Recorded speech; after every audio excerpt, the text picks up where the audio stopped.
Bienvenidos a esta serie de videos para buscar el rostro de Dios, amén. Vamos a abrir nuestra Biblia en Salmo 23:4. Dice, aunque ande en valle de sombra de muerte, no temeré mal alguno, porque tú estarás conmigo. Tu vara y tu callado me infundirán aliento. Bien, primero nos vamos a enfocar en donde dice valle de sombra de muerte. Muchas veces estamos pasando por muchos problemas, estamos pasando por muchas situaciones, estamos pasando eh, por problemas económicos, problemas familiares, problemas de toda índole, ¿no? Entonces, pero no significa, en la palabra de Dios, no significa tanto el problema por el que estés pasando, porque Dios es el Dios de doctores. Dios puede desaparecer tumores, puede desaparecer cánceres, puede desaparecer diabetes, puede desaparecer... El diabetes no es más que el páncreas que está funcionando mal. Dios puede transformarlo. Dios es el doctor de doctores. Tu problema que piensas que no tiene solución en tu familia, tiene solución. Es más fácil todavía, eh, puede arreglar cualquier tipo de situación y de problema mejor que cualquier psicólogo, cualquier tipo de trauma que tengamos, cualquier pastilla de la que dependamos. Eh, el valle de la sombra de la muerte puede ser distinto en cada uno de nosotros, inclusive siendo cristianos. Siendo cristianos, tú puedes estar experimentando cierto tipo de vida o cierta condición de vida por la que estás pasando que crees que nadie más se da cuenta, pero Dios se da cuenta, ¿sí? Entonces el valle de sombra de muerte puede ser distinto en todos los diferentes tipos de casos, ¿sí? Eh, pero la palabra dice, no temeré mal alguno porque tú estarás conmigo. O sea que debemos de confiar en el proceso de Dios. Debemos de entregarle todas esas cosas al Señor. Debemos de confiar en su mano. Amén. Y debemos de entregarle todas nuestras áreas a Dios. Amén.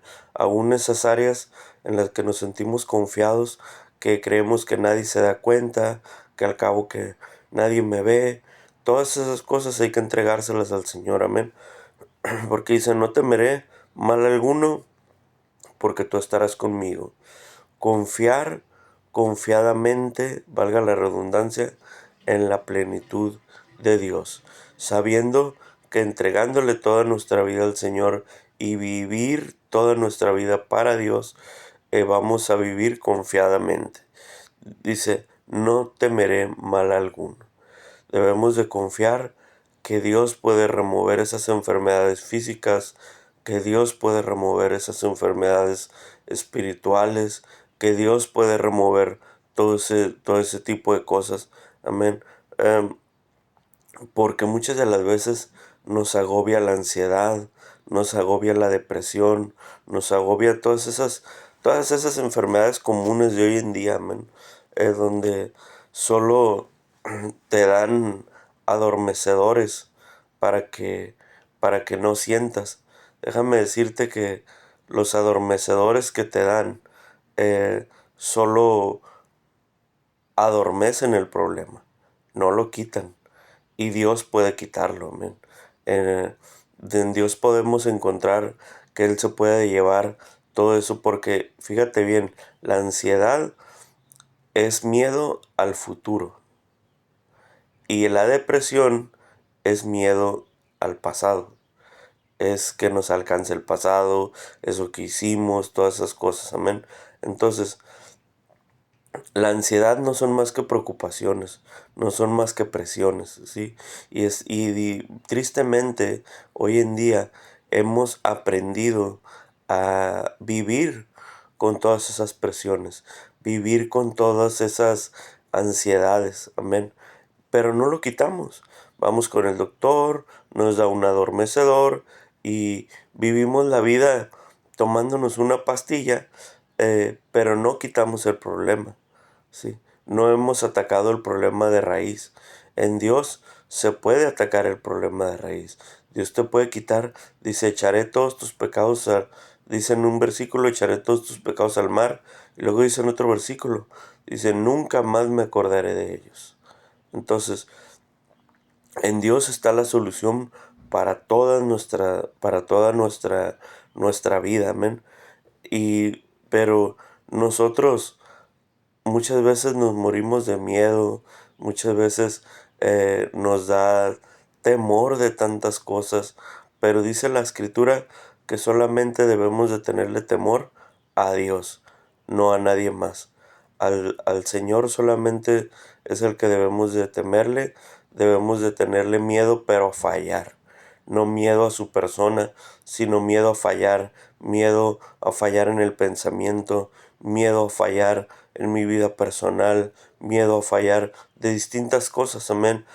Pero muchas de las veces le tenemos miedo al gigante. Sí, David no le tenía, era un hombre que no le tenía miedo al gigante.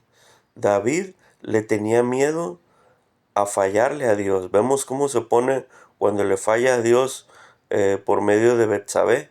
Vemos cómo él sufre y se acongoja, amén, entra en ayuno, entra en oración 7 días y sufre. Pero era el temor de fallarle a Dios. Ese es el temor que nosotros debemos de tener. Por eso dice la Biblia que David era conforme al corazón de Dios. Amén. Y hablando de David, vamos a leer el último renglón. Dice, tu vara y tu callado me infundirán aliento. Refiriéndonos a la vida de David, que es el escritor del 90% de los salmos. Amén. Tu vara me infundirá aliento. ¿A qué se refiere? Se refiere a que cuando dice la escritura, a que Dios al que ama castiga. Cuando tú no quieres a alguien, cuando tú no quieres por decir así, a una persona y ves que se está haciendo daño, lo único que haces es, pues no me importa. Quiere destruir su vida, quiere despedazar su vida, pues que la despedace, ¿verdad?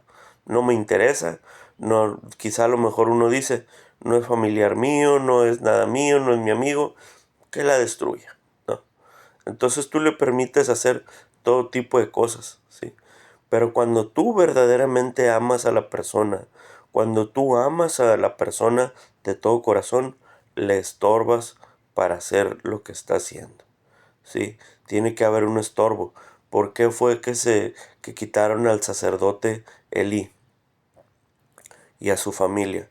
Porque los hijos estaban pecando, pero eh, Elí les permitía seguir pecando y sirviendo en el altar. O sea, no se pueden hacer las dos cosas al mismo tiempo. Dice la Escritura, ojalá y fueras frío. Le dice a la iglesia de la Odisea, en el Apocalipsis, le dice, ojalá y fueras frío o caliente. Dice, pero por cuanto eres tibio, te vomitaré en mi boca. Y eso fue exactamente lo que pasó con el sacerdote Elí. Y David no se acostumbraba a ser tibio. Por eso dice que él fue conforme al corazón de Dios. Vemos en la Escritura que o fallaba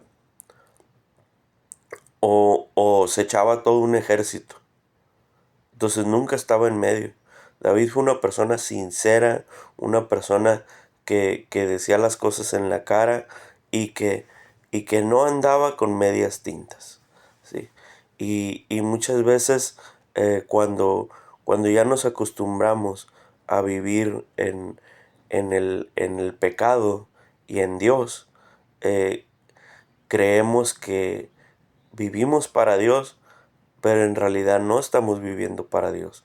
En realidad estamos viviendo para el pecado. ¿Sí? Entonces, no se puede servir a dos amos, dice la Biblia. Y luego dice, y tu callado me infundirá aliento. Tu callado es la guianza. El callado era el bastón que iba enfrente cuando el sabio caminaba por el cerro, por un lugar, iba con una vara en la mano.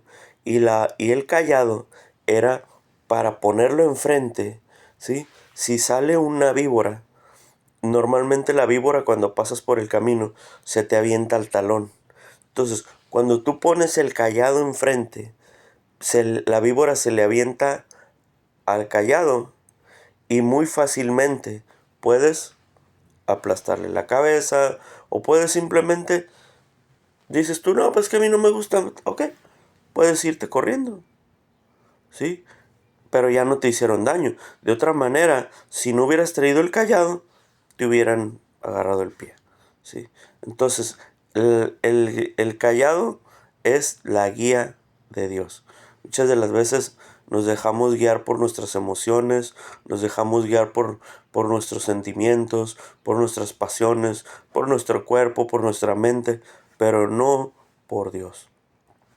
Entonces, el Salmo 4 es bien, el Salmo 23:4 es bien claro.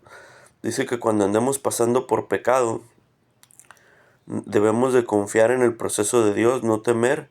Dice, porque la guía y la vara de Dios nos va a corregir. Los bendiga, Dios los cuide, Dios los guarde. Reciban bendiciones. Amén.